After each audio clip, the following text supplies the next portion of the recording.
Selamat pagi anak-anak. Masih semangat ya untuk melanjutkan pembelajaran hari ini?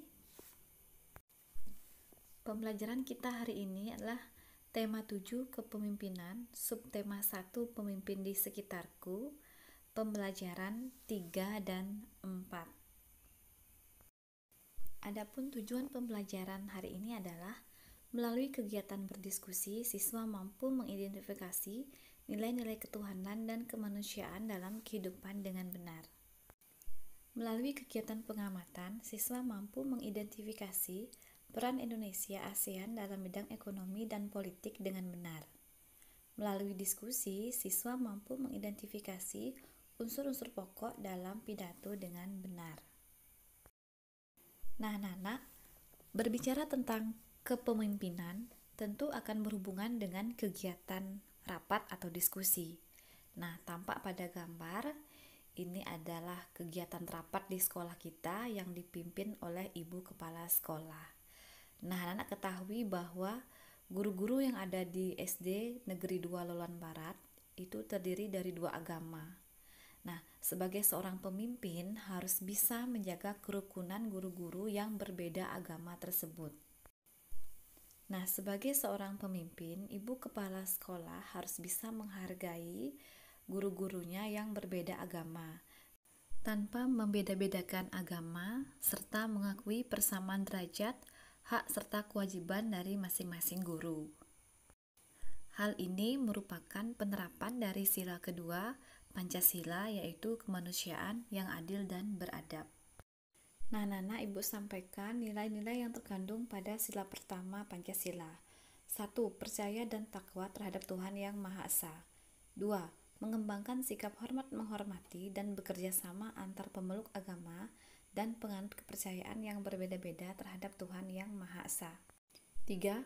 Membina kerukunan hidup di antara sesama umat beragama dan kepercayaan terhadap Tuhan Yang Maha Esa. 4. Agama dan kepercayaan terhadap Tuhan Yang Maha Esa adalah masalah yang menyangkut hubungan pribadi manusia dengan Tuhan Yang Maha Esa. 5. Mengembangkan sikap saling menghormati kebebasan menjalankan ibadah sesuai agama dan kepercayaan masing-masing. 6.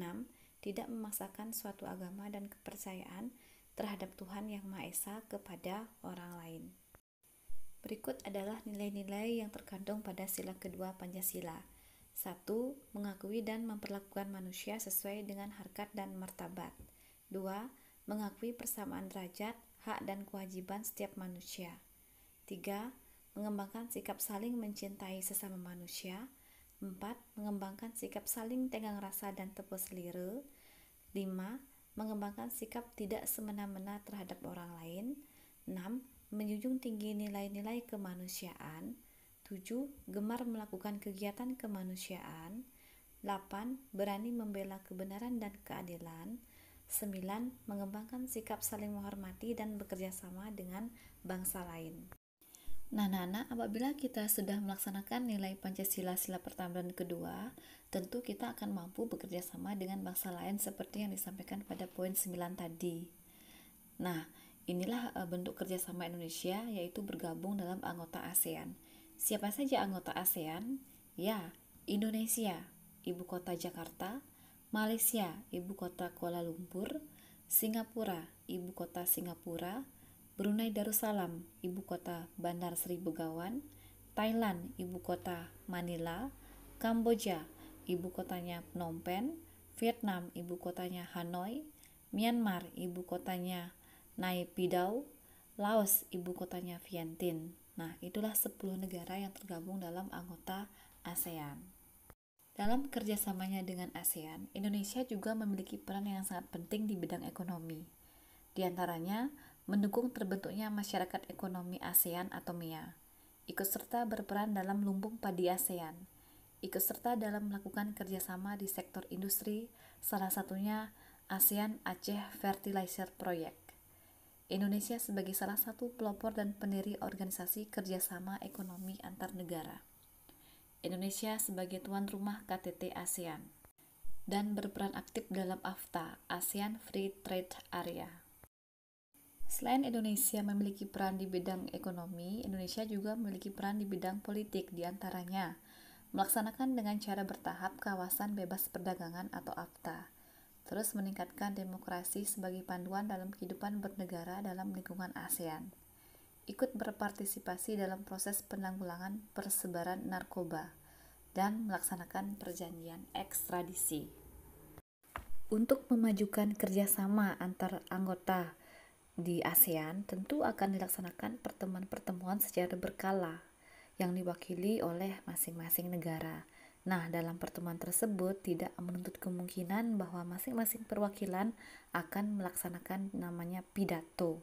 Pidato tentang saran maupun masukan untuk mengembangkan kemajuan dari ASEAN itu sendiri.